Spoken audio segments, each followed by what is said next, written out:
Good morning बच्चों। आपके topic में हम लोगों ने रदरफोर्ड का परमाणु मॉडल पढ़ लिया था, है ना। रदरफोर्ड के परमाणु मॉडल से हम लोगों को पता चला कि परमाणु की संरचना किस प्रकार की है। जैसे कि रदरफोर्ड ने बताया था कि उसके दो भाग होते हैं परमाणु के, एक बाह्य भाग एक आंतरिक भाग। आंतरिक भाग में कौन होता है? नाभिक होता है, जिसमें प्रोटॉन और न्यूट्रॉन होते हैं, इलेक्ट्रॉन्स के चारों ओर चक्कर लगाते हैं। यहाँ तक हम लोग पढ़ चुके थे। थोड़ी बहुत उसकी कमियां भी थी, वो कमियां आगे बोर का मॉडल आएगा उसमें दूर भी होंगी, ठीक है ना। तो उसके बाद उससे पहले बोर के मॉडल को पढ़ने से पहले हम लोगों को एक चीज पढ़नी है कि नाभिक का संगठन। परमाणु में जो नाभिक होता है उस नाभिक का संगठन हम लोगों को पढ़ना है कि परमाणु के नाभिक में क्या क्या चीजें होती हैं, ठीक है। वो आप लोग पढ़ चुके हो। में हम बात कर रहे हैं परमाणु के नाभिक में संगठन या नाभिक का संगठन, इसकी बात हम लोग कर रहे हैं, संगठन, ठीक है ना। अब परमाणु का जो नाभिक होता है संगठन मतलब उसमें क्या क्या चीजें होती हैं, ये चीज आप लोगों ने पढ़ ली कि ये परमाणु है। उस परमाणु का जो नाभिक है ये वाला, इस नाभिक में प्रोटॉन और न्यूट्रॉन निवास करते हैं, ये लोग रहते हैं। और इसके चारों ओर कौन चक्कर लगाते हैं? नाभिक के चारों ओर इलेक्ट्रॉन चक्कर लगाते हैं, ठीक है ना। तो हम लोगों को नाभिक के संगठन के बारे में पढ़ना है। तो इतनी सी हमें क्लियर हो गई कि परमाणु के नाभिक में प्रोटॉन और न्यूट्रॉन होते हैं, ठीक है बेटा। अच्छा, एक चीज बतानी है, अगर हम कहें प्रोटॉन और न्यूट्रॉन को अगर मिक्स करके अगर बोले हम लोग, है ना, प्रोटॉन और न्यूट्रॉन जो कण है, ये प्रोटॉन कण है, ये न्यूट्रॉन कण है। जैसे मान लो मैंने आपसे कह दिया दो प्रोटॉन है और एक न्यूट्रॉन है, तो हम क्या कहेंगे? किसी परमाणु के नाभिक में दो प्रोटॉन है और एक न्यूट्रॉन है। अगर मैं कहूँ तो दोनों को मिक्स करके बोलो तीन, तो तीन में आप क्या बोलोगे? इसमें तीन कौन से कण है? इसमें तीन न्यूक्लियॉन है। कौन है? न्यूक्लियॉन। यानी कि प्रोटॉन और न्यूट्रॉन का सामूहिक रूप कहलाता है न्यूक्लियॉन। उन्हें हम लोग क्या कहते हैं? न्यूक्लियॉन हम लोग कहते हैं। यानी कि ये न्यूक्लियन जो होते हैं क्या होता है? परमाणु का जो नाभिक है उसके ही घटक होते हैं, ठीक है बेटा। अच्छा, अब हम लोग बात करते हैं परमाणु क्रमांक। परमाणु क्रमांक, what is atomic number? Atomic number, इसका एक नाम और है परमाणु संख्या। क्या नाम है इसका? परमाणु संख्या में हम लोग बोल देते हैं बेटा। इसको हम लोग रिप्रेजेंट करते हैं जेड से। This represent is Z, capital Z. परमाणु क्रमांक को हम लोग जेड से प्रसिद्ध करते हैं। अब बात आती है परमाणु क्रमांक क्या होता है। परमाणु का जो नाभिक होता है, परमाणु के नाभिक में उपस्थित कुल प्रोटॉनों की संख्या। मैंने बताया था परमाणु का नाभिक है, उस परमाणु के नाभिक में, परमाणु के इस नाभिक में कौन होता है? प्रोटॉन और न्यूट्रॉन। इस परमाणु के नाभिक में टोटल कितने प्रोटॉन हैं? दैट इज प्रोटॉन, ठीक है ना। The total number of proton is called atomic number. क्या कहलाता है? परमाणु क्रमांक कहलाता है, ठीक है ना। परमाणु क्रमांक को हम दर्शाते हैं कैसे? जेड से। इसको हम लोग परमाणु संख्या भी कह देते हैं, ठीक है बेटा। हम बात कर रहे हैं इसका और किस किस के बराबर और होता है। परमाणु क्रमांक बेटा बराबर होता है तो प्रोटॉनों की, यानी कुल प्रोटॉनों की संख्या, प्रोटॉनों की कुल संख्या। और एक चीज के बराबर ये और होता है जिसका नाम है, अगर हमारे पास कोई उदासीन परमाणु है, क्या परमाणु है? उदासीन परमाणु है, तो उस उदासीन परमाणु में उपस्थित कुल इलेक्ट्रॉनों की संख्या, कुल इलेक्ट्रॉनों की संख्या। बेटा एक बात मैं आपसे कहूं, मैंने प्रोटॉन संख्या सीधी लिख दी मैंने, लेकिन इलेक्ट्रॉनों के सामने मैंने क्या लगाया, उदासीन परमाणु में उपस्थित। इसका रीजन ये है, अगर कोई उदासीन परमाणु है तो उसमें इलेक्ट्रॉन प्रोटॉन के बराबर होंगे। हमने कहा ये कोई चीज न्यूट्रल है, न्यूट्रल का मतलब क्या होता है, उसमें जितना प्लस चार्ज होगा उतना इसमें माइनस चार्ज होगा। परमाणु है, परमाणु में प्लस माइनस चार्ज होते हैं, इलेक्ट्रॉन प्रोटॉन दोनों होते हैं। इलेक्ट्रॉन पर माइनस चार्ज होता है और इस पर प्लस चार्ज होता है, तो वो कैसा है, उदासीन है, यानी इलेक्ट्रॉन प्रोटॉन बराबर। लेकिन अगर कोई परमाणु, मैंने कहा आपसे Cl माइनस है, आप जानते हो कि Cl का क्रमांक 17 होता है, इसमें इलेक्ट्रॉन कितने होंगे, 17 होंगे, और प्रोटॉन भी कितने होंगे, इसमें 17 होंगे, प्रोटॉन भी 17 होंगे। लेकिन Cl माइनस है, यानी इसमें एक इलेक्ट्रॉन और आया, इसमें से हमने इसको माइनस कर दिया। इस माइनस का मतलब क्या हो गया, इसमें एक इलेक्ट्रॉन की क्या हो गई, अधिकता हो गई। इलेक्ट्रॉन में क्या हो गई, अधिकता हो गई, इसलिए इसमें इलेक्ट्रॉनों की संख्या और इसमें इलेक्ट्रॉन की संख्या अलग अलग होगी। ठीक है बेटा, इसलिए हम कह रहे हैं केवल उदासीन परमाणु में उपस्थित इलेक्ट्रॉनों की संख्या। ठीक है ना, तो इसमें कितनी होगी, जिसमें इलेक्ट्रॉन अधिकता हो गई तो कितनी इलेक्ट्रॉन संख्या होगी, इसमें 17, इसमें कितनी होगी बेटा, 18 हो जाएगी। मैं कहूं Na में कितने होते हैं, 11, Na+ में कितने इलेक्ट्रॉन हो जाएंगे, 10 इलेक्ट्रॉन हो जाएंगे। इसलिए हमें एटॉमिक नंबर निकालना है, प्रोटॉन संख्या निकालनी है, तो हमें क्या देखना पड़ेगा, इलेक्ट्रॉन की संख्या देखने के लिए हम लोगों को उदासीन परमाणु देखना पड़ेगा कि उदासीन परमाणु में इलेक्ट्रॉन प्रोटॉन की संख्या बराबर होती है, प्लस माइनस में नहीं होती। ठीक है बेटा, चलिए इसके बाद में ये चीज क्लियर होगी, परमाणु क्रमांक। अब बेटा हम लोग बात करते हैं द्रव्यमान संख्या की। द्रव्यमान संख्या,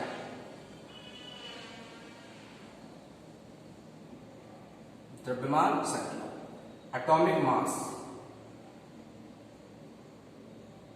एटॉमिक मास, द्रव्यमान संख्या बोल दो, परमाणु भार बोल दो, ठीक है ना, एक ही बात है बड़ा। अब ये क्या होता है, द्रव्यमान संख्या क्या होती है, जो परमाणु होता है, परमाणु के नाभिक में उपस्थित प्रोटॉन और न्यूट्रॉन दो चीज होती है ना, जिन्हें हम सांख्यिक में क्या कहते हैं, न्यूक्लियॉन्स कहते हैं। तो प्रोटॉन और न्यूट्रॉन का अगर हम लोग योग कर दें, क्या करते हैं, P+N कर दें, तो बराबर निकल के क्या आएगा, द्रव्यमान संख्या, साथ में A से निकल के आएगी A। ठीक है ना, अगर हमें किसी परमाणु में नाभिक है, ठीक है ना, उस नाभिक हमें उस परमाणु का द्रव्यमान संख्या निकालनी है, तो क्या करेंगे, उसके न्यूक्लियस है, न्यूक्लियस बोला मैंने, न्यूक्लियॉन्स यानी प्रोटॉन न्यूट्रॉन का योग, तो न्यूक्लियॉन्स की संख्या ही उसकी क्या कहलाती है, द्रव्यमान संख्या कहलाती है। ठीक है बेटा, इसको हम काय से दर्शाते हैं, कैपिटल A से। ठीक है ना, that represented is capital A। ठीक है बेटा, अच्छा इसके बाद में बात आती है, एक क्वेश्चन लिख रहा हूं मैं आप लोगों के लिए सॉल्व करने के लिए, है ना। मैंने कहा एक एल्यूमिनियम तत्व है, उस एल्यूमिनियम तत्व का जो क्रमांक है वो 13 है, उसकी जो द्रव्यमान संख्या है, ये तो क्रमांक हो गया, और जो द्रव्यमान संख्या है वो उसकी है 27। आपको ये बताना है कि इस एल्यूमिनियम तत्व में जो परमाणु है एल्यूमिनियम, इसमें इलेक्ट्रॉन, प्रोटॉन और न्यूट्रॉन कितने कितने होंगे, इलेक्ट्रॉन बताना है, प्रोटॉन बताना है और न्यूट्रॉन भी बताना है। तो पहली बात हम इलेक्ट्रॉन की, हम बात करते हैं प्रोटॉन की। ठीक है ना, हम जानते हैं जो जितना परमाणु क्रमांक होता है वही उसके क्या होती है, प्रोटॉन संख्या होती है। तो प्रोटॉन की संख्या बराबर कितनी हो गई, 13, अभी हमने पढ़ा था। अच्छा एक चीज और देखिए, एल्यूमिनियम के ऊपर कोई चार्ज है प्लस या माइनस का, कोई चार्ज नहीं। इसका मतलब क्या है, एल्यूमिनियम एक उदासीन परमाणु है, तो जितने प्रोटॉन उसमें उतने क्या होंगे, इलेक्ट्रॉन। कितने होंगे बेटा, फिर 13 इलेक्ट्रॉन होंगे। अब बात आती है न्यूट्रॉन की। न्यूट्रॉन कैसे निकालेंगे हम लोग, आप लोगों ने फॉर्मूला पढ़ा है, क्या पढ़ा है, प्रोटॉन प्लस न्यूट्रॉन बराबर द्रव्यमान संख्या यानी कि A। आपने पढ़ाई का फॉर्मूला तो नहीं पढ़ाया आप लोगों ने, अभी पढ़ाया द्रव्यमान संख्या में। द्रव्यमान संख्या क्या होता है, न्यूट्रॉन संख्या, प्रोटॉन प्लस न्यूट्रॉन। तो क्या करेंगे, हमारे पास प्रोटॉन है, देखना प्रोटॉन हमारे पास है, कितने हैं, 13। न्यूट्रॉन पूछा है हमसे, हमारे पास द्रव्यमान संख्या कितनी है, 27 है। तो 27 में से घटा दो, कितने बचाएंगे बेटा, 14 इलेक्ट्रॉन बचेंगे। न्यूट्रॉन के बराबर कितनी आ गई 14। That is answer. बात सहमत आई सबकी माई की नहीं आई, ठीक है ना। इसके बाद में आगे बढ़ते हैं समस्थानिक आइसोटोप्स।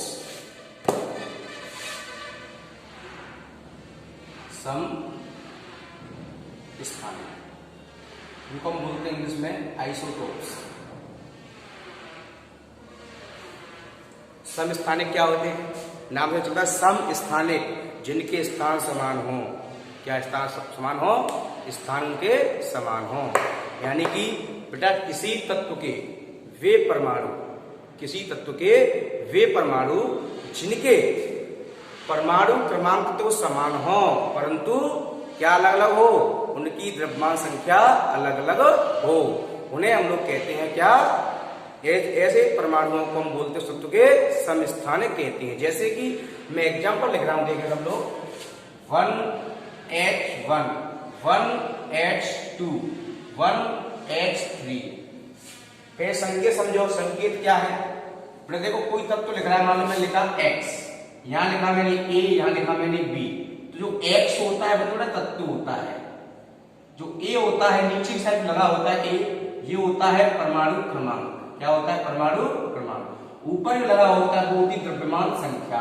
क्या होती है, द्रव्यमान संख्या। क्लियर हो गया ना। तो ये देखो, यानी कि आप देखिए परमाणु क्रमांक इसका एक, इसका एक, इसका भी एक, यानी तीनों की परमाणु क्रमांक देखो बराबर है कि नहीं है, बिल्कुल है। द्रव्यमान संख्या देखो, इसकी एक, इसकी दो, इसकी तीन, यानी द्रव्यमान संख्या उनकी कैसी है, अलग अलग है। इसका मतलब क्या है, परिभाषा सूट कर रही है, यानी कि कैसे हैं, समस्थानिक।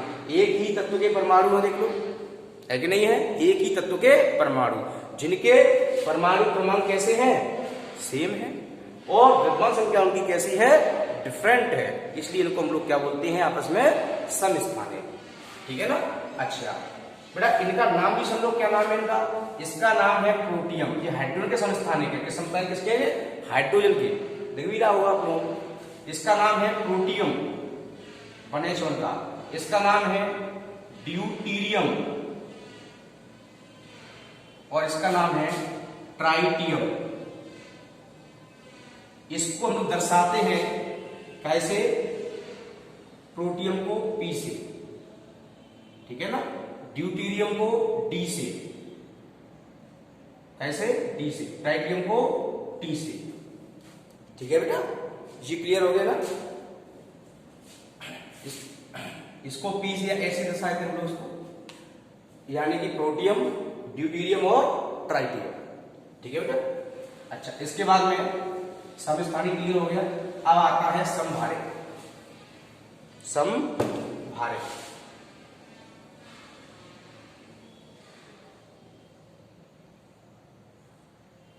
आइसोबार्स, इंग्लिश में इसको हम लोग बोलते हैं आइसोबार्स। ये क्या होता है, यानी कि विभिन्न तत्वों के वे परमाणु, विभिन्न तत्वों के वे परमाणु जिनके परमाणु भार यानी द्रव्यमान संख्याएं कैसी हो, समान हो, परंतु उनके क्या समान हो, सॉरी उनके क्या डिफरेंट हो, उनके परमाणु क्रमांक कैसे हो, अलग अलग हो। उनको हम लोग क्या बोलते हैं, उनको हम लोग क्या बोलते हैं, समभारित कहते हैं। जैसे एग्जाम्पल मैं आपको बताऊं, Au और क्या है, कैल्शियम, सॉरी Au कैल्शियम है। जैसे एग्जाम्पल में लिखता हूं कार्बन नाइट्रोजन, कार्बन और नाइट्रोजन। कार्बन के नंबर पे पता है 6 नंबर पे आता है, ये कितने पे आता है, 7 नंबर पे आता है, और ये इसके द्रव्यमान संख्या 14, इसकी 14, देख लिया। यानी विभिन्न तत्वों के परमाणु है, ये कार्बन का है, ये नाइट्रोजन का है, अलग अलग है ना। इसकी द्रव्यमान संख्या 14, इसकी भी 14 है। इसका क्रमांक कितना है, 6, इसका क्रमांक कितना है, 7, अलग अलग है। आपस में कैसे होंगे, ये समभारित होंगे। ठीक है बेटा। अच्छा इसके बाद में अगली हम लोग बात करते हैं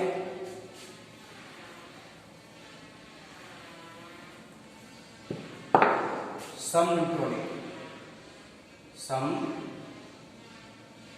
न्यूट्रॉनिक, सम न्यूट्रॉनिक, ठीक है ना। हाँ जी, आइसोन्यूट्रॉन से हम बोलते हैं। ये क्या होता है, नाम से भी पता है सम न्यूट्रॉनिक, यानी कि जिन तत्वों के परमाणुओं में क्या होता है, न्यूट्रॉनों की संख्या कैसी हो, समान हो, उन्हें हम लोग क्या कहते हैं, सम न्यूट्रॉनिक। न्यूट्रॉनों की संख्या समान होनी चाहिए। जैसे कि एग्जांपल लिख रहा हूं मैं, N और O क्रमांक 7 भाग 15, और ऑक्सीजन का भी लिख रहा हूं 8 और इसका 16। देखिए आप लोग चेक करें इसको, न्यूट्रॉन निकाल सबको आता है। न्यूट्रॉन बराबर क्या होता है, द्रव्यमान संख्या माइनस परमाणु क्रमांक। फॉर्मूला लिखाया था मैंने, प्रोटॉन प्लस न्यूट्रॉन बराबर ए यानी कि द्रव्यमान संख्या।